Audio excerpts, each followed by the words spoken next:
द्वापर युग की बात है। द्वापर युग में भगवान श्री कृष्ण गैया चराया करते थे। तो ये चंद्रावली सखी रिठौरे थे आकर के भगवान के दर्शन किया करती थी हर प्रति दिन। से पहले तो ये है कि नारियल और लांगुरिया के लिए झंडी और मैया का श्रृंगार चांदी के बीछिया समेत। अच्छा। और चना हलवा का मैया का भोग लगा। हाँ जी, इसमें मैया की सेवा की जाती है। मंगल मांगल्ये शिवे सर्वार्थ साधके शरण्ये त्र्यंबके गौरी नारायणी नमोस्तुते। आप सभी भक्तों को राधे राधे, जय श्री कृष्णा। मैं कृष्ण गोपाल शर्मा एक बार पुनः आपका स्वागत करता हूं आपके चैनल ब्रज माधुरी में। भक्तों, आप सभी को नवरात्रि की बहुत बहुत शुभकामनाएं।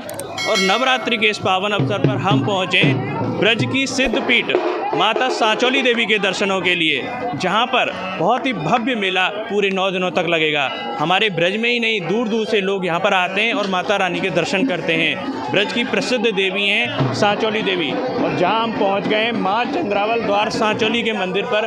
बहुत ही भव्य मंदिर यहां पर बना हुआ है और ब्रज से नहीं, दूर दूर से भक्त यहां पर आते हैं और माता रानी के चरणों में अपनी हाजिरी लगाते हैं। तो आइए हम और आप भी चलते हैं, माता रानी के चरणों में हाजिरी लगाते हैं और दर्शन करते हैं, और उसके बाद उनकी कथा जो भी है वो हम जानेंगे।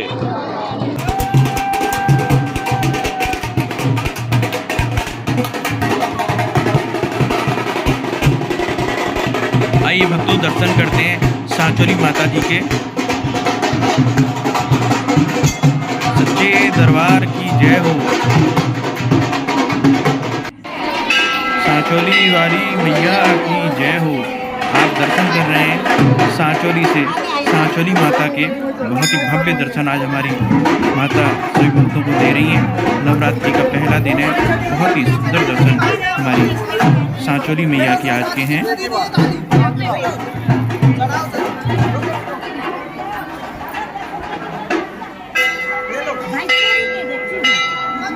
सांचौली देवी है, हमारे ब्रज की प्रसिद्ध देवी हैं, सिद्धपीठ हैं। इनकी जो प्राचीन कथा है वो कहाँ है? प्राचीन कथा ये है कि द्वापर युग की बात है। द्वापर युग में भगवान श्री कृष्ण गैया चराया करते थे। तो ये चंद्रावली सखी रिठौरे थे आकर के भगवान के दर्शन किया करती थी हर प्रति दिन, डेली की, हर रोज का काम था।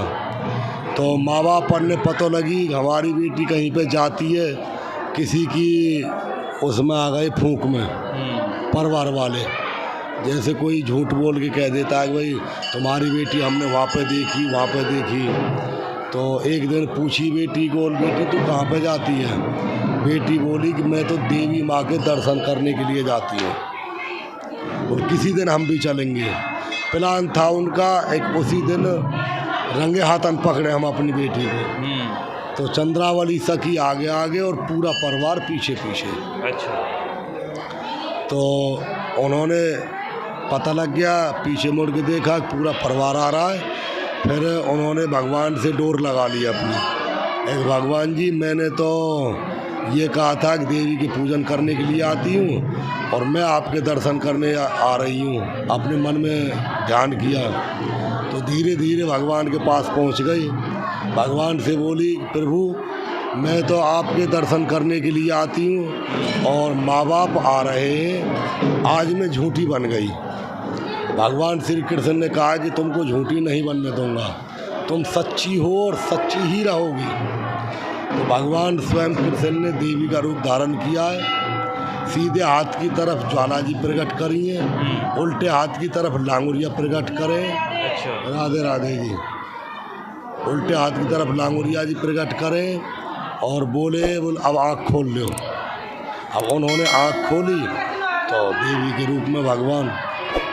तो चंद्रावली सखी ने फिर आरती करी है मैया के रूप में, भगवान की ज्वाला मैया की आरती करी है, लांगुरिया की आरती करी है।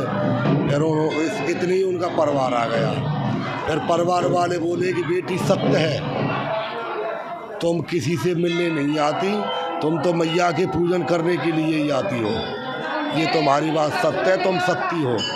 फिर उस परिवार ने सेवा पूजा करिए, आरती वगैरह करिए भगवान की, तीनों मूर्ति की। आरती करने के बाद वो तो चले गए। फिर चंद्रावली सखी रह गई यहाँ पर, चंद्रावली सखी रह गई। फिर भगवान बोले दोबारा आंख बंद करो। फिर दोबारा आंख बंद करिए, स्वयं प्रभु के रूप में आ गए। तो चंद्रावली सखी को फिर शक्ति दी है भगवान ने। शक्ति देने के बाद में उनकी 8 भुजा बनाई है और बीच में उनको बैठाया है। और जब कहा है कि कलयुग में जा कर के तुम्हारी बढ़िया मान्यता होगी और जो भी भगत तुम्हारे दरबार में आएगा, तुम्हारे दर्शन करने के आएगा, और उसके सब संकट कट जाएंगे, कोई संकट नहीं रहेगा। और अभी से तुम्हारी सेवा चालू होगी। पर कलयुग में ज़्यादा तुम्हारी रहेगी। कलयुग जब आएगा उसमें तुम्हारी ज़्यादा मान्यता होगी और ज़्यादा सेवा होगी, भक्तों की सबसे ज़्यादा भीड़ होगी।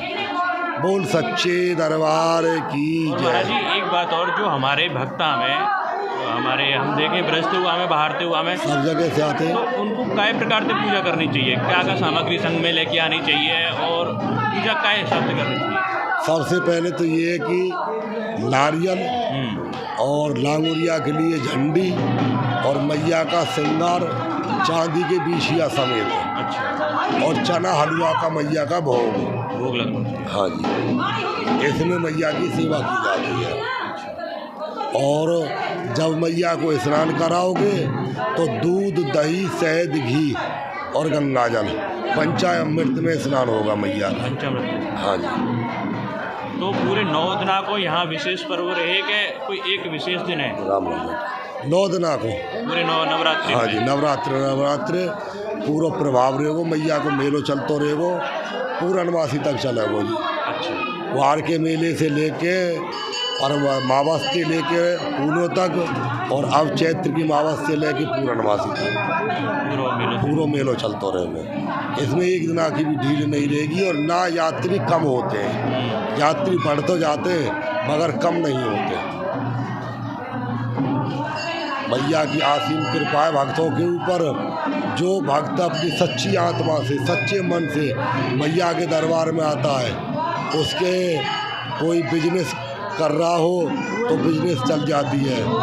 कोई धर्म संकट में हो, जैसे किसी ने किसी के पैसा मार लिए और मैया के यहाँ पे अरदास करो तो 3-4 दिन में उसके पैसे वापस हो जाएंगे। वो अपने आप ही दे जाएगा पैसे। कोई गुम करना चाहता हो 2-4 लाख 10-20 लाख रुपए, तो वो अपने आप ही आ जाएंगे। एक बार ही ऐसा हुआ, हमारे राम बाबू सेठ जी थे, आगरा से चले वृंदावन, वृंदावन से चले भरतपुर, भरतपुर से चले जयपुर और जयपुर से चले बम्बई। अब उनका 10 लाख को 15 लाख को माल गुम हो गया। अच्छा। और आकर के वो मैया के चरणन में पड़ गए। बोल मैया मेरा उद्धार तुम ही करोगी और तुम्हारे चरणन में आयो, मेरा माल जो पा जाओ जो गुम हुआ है मैं आपके चरणन में ही लगा दूँगा। तो उसको माल मिल गो तो मैया के चरणन में लगायो। उन्होंने फिर गुम्मट बनवाई है, पीछे तरफ 80 फुट की गुम्मट बनवाई है पूरी मैया की। जो पुरानी गुम्मट थी उसके और पास चुनाई करवा के बाद में तोड़वाई है, पहले ये गुम्मट तैयार करवा दी। अब उसके बच्चे भी आते हैं यहाँ पे। मंदिर बनो, भव्य मंदिर, ये कौन से सन में बनो, लगभग कितने वर्ष? अब देखो जी सन की तो पता नहीं है, पर द्वापर युग में बना है।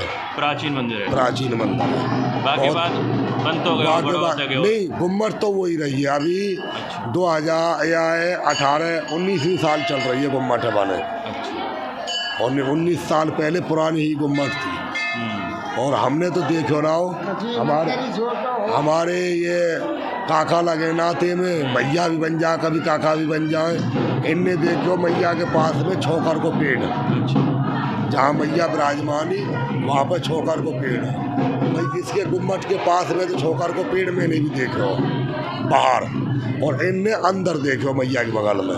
अच्छा। अब जब ये गुम्मट बनवाया, जब उसको काट दिया गया। ये यहाँ की प्राचीन कथा है। ये यहाँ की प्राचीन कथा है।